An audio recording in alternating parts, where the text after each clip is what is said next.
in Texas. If you like it, throw it in a parlay. I didn't like it to play it straight or send it out or anything. I didn't send it out to clients. I just mentioned it because people were asking. It was the only one on the board. Well, the 11th inning rolls around at 0-0. Stanford ends up getting their first one because of the bullpen. Texas couldn't get one off the starters, and it worked in reverse for me. But either way, 1-1 we got going here. And let's get into a little NHL before we go. First of all, Tim Gardner writes, getting points with the Raptors tonight, who are going for the 10th win at home. Also, good situation for the Raptors, avenging the loss at Cleveland. A lot of strong trends back in Toronto. Yep, I get it. Sure, it's a big spot for Toronto. It's a big statement game for Toronto. It's a big confidence booster for Toronto if they could win. Because if they meet them in the playoffs, at least they know they can beat them. Sure, absolutely. Boston was in the same spot last week or 2 weeks ago. They got the job done. Does Toronto get it done? Remains to be seen. Either way, Toronto and Boston should meet to see who plays the Cavaliers. And I don't think Toronto will get past Boston. But that's just my opinion. It's a little homer, but it is what it is. NHL tonight, few games. Minnesota goes into Washington. We got a client play on this one. Minnesota, after, we've made some good money with Minnesota. We got robbed last night on probably the save of the year with 2 seconds left in the game to force overtime. So we lose that one on the Minnesota on the money line. You look at Washington, what they're doing. Historical shit. They just keep winning. I think they won 9 of the last 10. I mean, you can keep looking back, and that's basically what they do. 9 of the last 10. More importantly, coming off of a loss. How many times have they lost 2 in a row this year, gentlemen? How many times has Washington lost 2 in a row? Anybody? I know the answer. The answer's twice. They've lost 2 in a row twice. Imagine that, right? And when that has happened, how many times was that second loss at home? Anybody. The answer's once. I thought it was 0. My bad. So they're at home today. They're minus 220. Total bounced from 5 to 5.5. Big plus money on the 5.5. If you can buy it down to 5, maybe a play. Maybe a team total play. But that's where you're at with that. Tampa Bay, a team I've been talking about since going into that Pittsburgh game.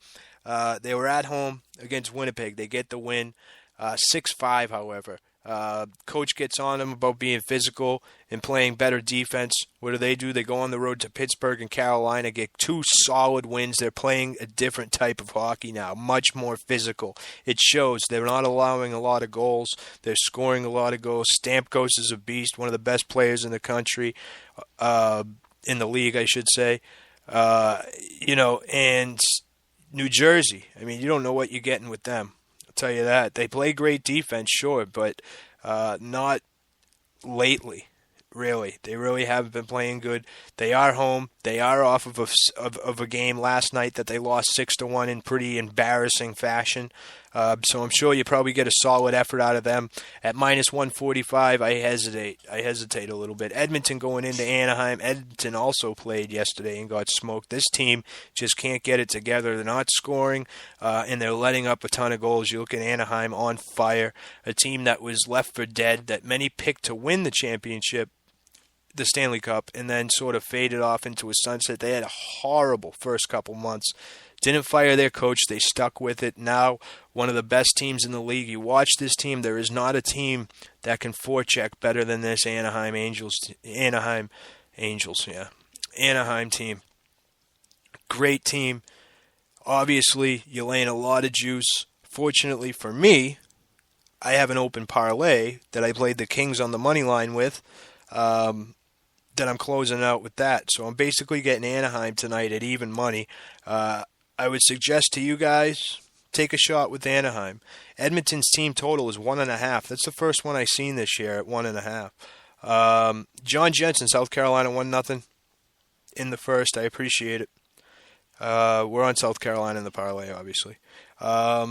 Sean, what did you say about Princeton's records in Friday games was? I believe. I'll look again. It was ATS, but I can get you the straight up record as well. It's 8-0 on Fridays this year. I know that. I believe it was. Let me double check that. 5-0 ATS on Fridays this year. 5-0 straight up. 15-5 in their last three. Same with the straight up mark. 15-5. 101-43 since 1997 on Friday nights. So, yeah, that was that. So back to the NHL. So again, Edmonton, Anaheim. There you go. The Boston Carolina one is the one that's a client play that I mentioned.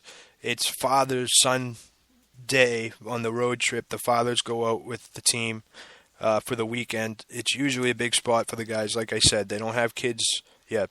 They don't have their family around. Much of them are living in other countries in the NHL or living, down south or somewhere. So it's not like they see them all the time. They get together. You usually get a really good effort out of the team. As cliche as it sounds, they're still kids. They get up. They want to play good in front of their parents. So it's usually a good spot. It's a good tradition the NHL does, and it's usually this time of year. If you can find the spots where they're in, where which teams are playing when and during those travel spots, they're good. Now, I'm not going to say it's an automatic win, but if you're leaning towards a team and they happen to be on that trip, I would suggest to lean a little further. So, again, that's one of the actually a client play is Boston tonight. John Jensen, thank you. What's that say? The North Carolina's 1-1 in the 7th. Thank you. I appreciate it. The last game, and actually, you might be surprised, there's some value with this one. Buffalo going into San Jose. Believe the line's plus 210, right around there, right? I sent it out at plus 185. Buffalo on the road on that brutal West Coast trip, Anaheim, then San Jose, and then the Kings, I believe, tomorrow. San Jose, first game back off a big road trip. I'm never a fan of betting a team in that spot. I always talk about fading them. But we are talking about Buffalo, right? I mean, it's tough. San Jose's good. They're laying 250 for a reason, right? Well, let's look at previous matchups, right? Last matchup this year, San Jose won 2-1. Let's go further back a little more, right? Buffalo at home against San Jose, they beat them 4-1. Last trip out to San Jose. Last time they went out to San Jose was minus 350. Buffalo gets the win 2-1. We were on that game a couple of years back. Bottom line, Buffalo in their last 10 overall against San Jose, 8-1, 0-1.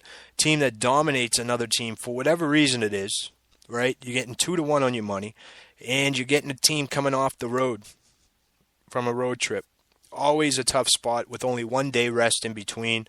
They flew in yesterday. They get acclimated, get with the family, all that stuff. They're exhausted. Tough spot for them tonight. I like my chances with Buffalo at 2-1. Plain and simple, right? So that's that. What else? What else did we talk about? Did I do second baseman? Trying to think. I think I did when we were doing this, when I was doing my evaluation, that I did do second baseman. And also, the first is coming, which starts the daily podcast. It's going to be a normal one like this, but we're going to take 15, 20 minutes out of each show. We're going to bring in a beat writer, a TV personality, someone that's around the team of each team. And we're going to start where the most action was this offseason. We're going to go down to the desert, and we're going to talk to a beat writer. A new guy that I don't know. I never really had any connections down in Arizona, but I know I need it this year. So I reached out to a couple guys. Been talking to this guy for a while. He's gonna, excuse me. He's gonna come on. We're gonna preview the Arizona season. Talk about win totals. Talk about who to look for. What's going on. Contact situations. How Greinke's getting acclimated. Anything like that. So I'm going to tell you ahead of time which team I'm doing. So, we're doing Arizona that day. We're going to stay in that division and do them all, if you know what I mean. We'll do the start in the NL West and move forward. So you'll know the team's name, what team we're doing a day ahead of time.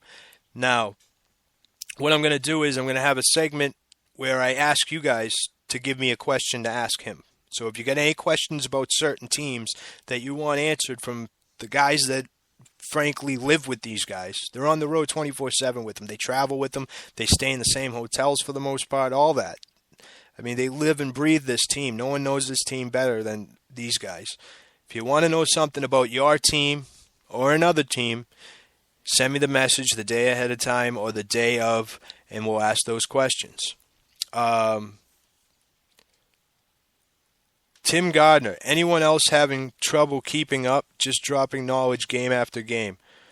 I'm sorry. I don't know what to tell you. Listen twice.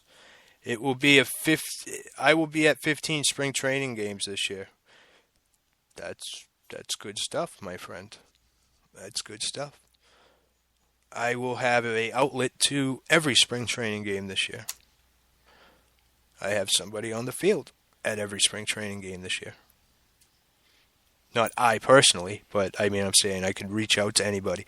And I love this because this is the reason why I did it. Because last year I didn't want to prove myself. I got shit for it. Where people say, you don't know nobody. No. So, you know what? Let's put things to bed, okay? Out of the 32 or whatever, how many teams there are, out of the 32, 25 I've known for years, and we'll prove that today. And out of the 32, I would say at least 20 of them you guys will know nationally. No, from MLB Network, ESPN, Fox Sports 1. You guys will know these guys. So we'll shut everybody up, and we'll talk. And believe me, I'll confirm it, how long I've known them. So that's that with the Buffalo. So NHL-wise,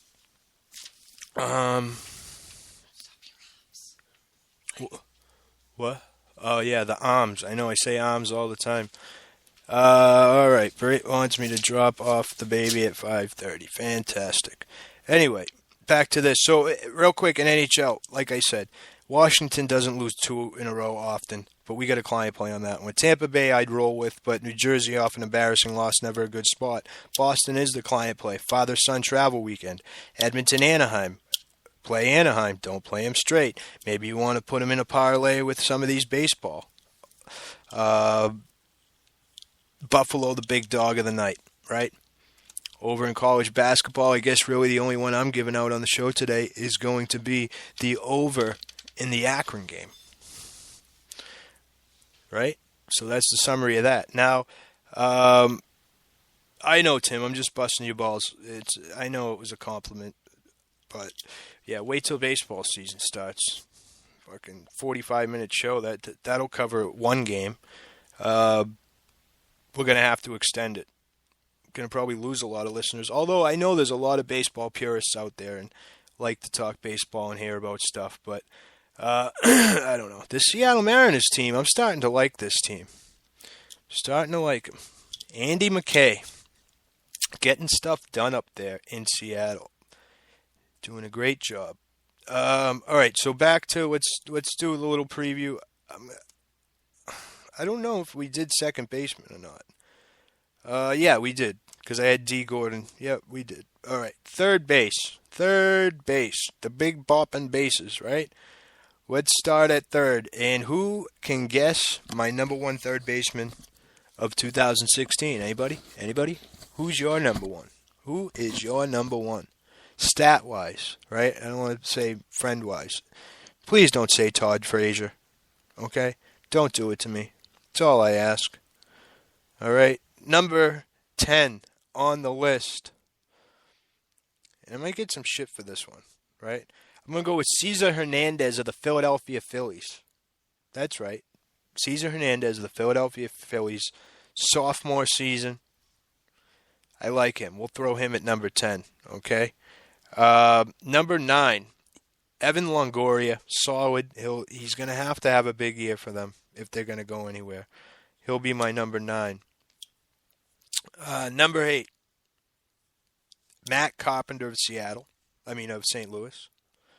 Number 7, Kyle Seager up in Seattle. He'll be my number 7. Number 6, Nolan Arenado out of Colorado. He'll be my number 6. Now we get the top 5 here. Who is the number 1? I'll tell you who it's not. It's not Adrian Beltre. He'll be my number 5, though. Love him if he stays healthy. A-Rod. Trey. Ding, ding, ding. You got it, my friend. Number 4,